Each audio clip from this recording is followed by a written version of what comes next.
The term separation anxiety for dogs is often used very freely when we're talking about how our dog behaves or reacts to our absence and presence. Maybe this dog is bored from inadequate exercise or stimulation, and when you leave, they go, "Woohoo! Party time!" And this is their time to run around the house and exert some of that energy, albeit on your favorite couch cushions.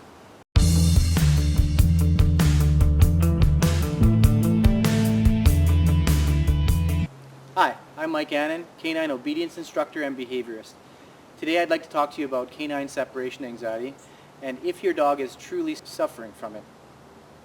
The term separation anxiety for dogs is often used very freely when we're talking about how our dog behaves or reacts to our absence and presence.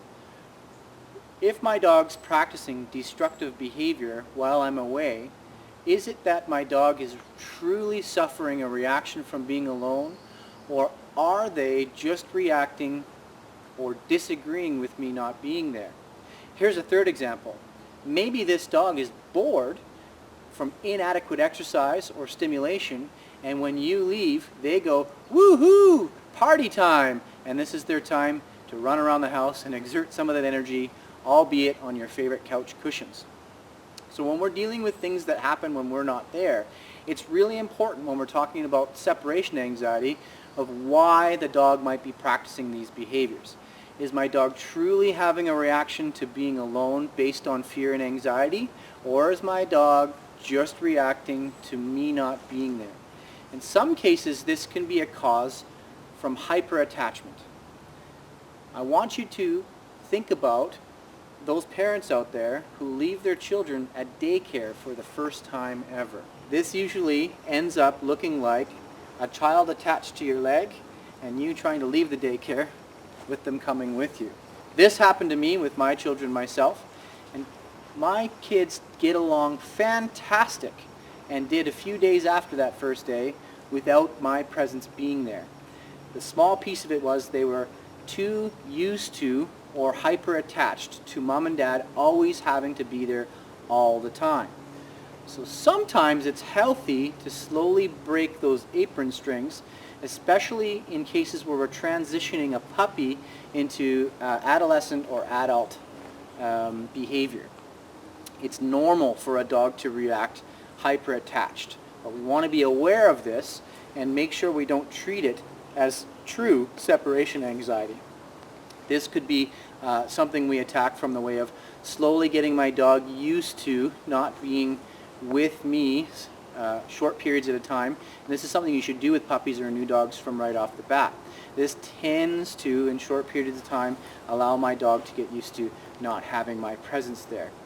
I don't have to think of this as a large reaction that my dog's having based on fear and anxiety if it's just simply my dog hasn't practiced being alone without me yet. So, some food for thought. Is my dog suffering from canine separation anxiety, or are they just not used to me not being there? Something you need to look at with your dogs and think about if this is something that you've been having trouble with. Another tip is to set up a laptop while you're away and just see what it is your dog's actually practicing in the home while you're not there. How long does the barking go for? Does my dog go to the door, bark for 5 or 10 minutes, and then just go lay down in its bed and give it up, even though my neighbors are complaining that my dog's barking? When I come home, I've noticed that my door's been scratched up by my dog. If I set up a camera, is my dog just scratching at the door for 2 or 3 minutes and then giving up and going relaxing on the bed as well? Or is my dog continually pacing back and forth, drooling everywhere, possibly hurting itself trying to get out, visibly trembling, soiling itself, or having an overall physiological reaction to you not being there based on fear and anxiety? So these are some steps that we can take to start the process of truly trying to figure out what it is my dog's suffering from. A reaction to being alone, or just disagreeing with my not being there. I hope you guys learned how to discover some things about your dog if you're suffering with separation anxiety, or if you know somebody that has a dog that is, and you put this practice to use. Thank you guys so much.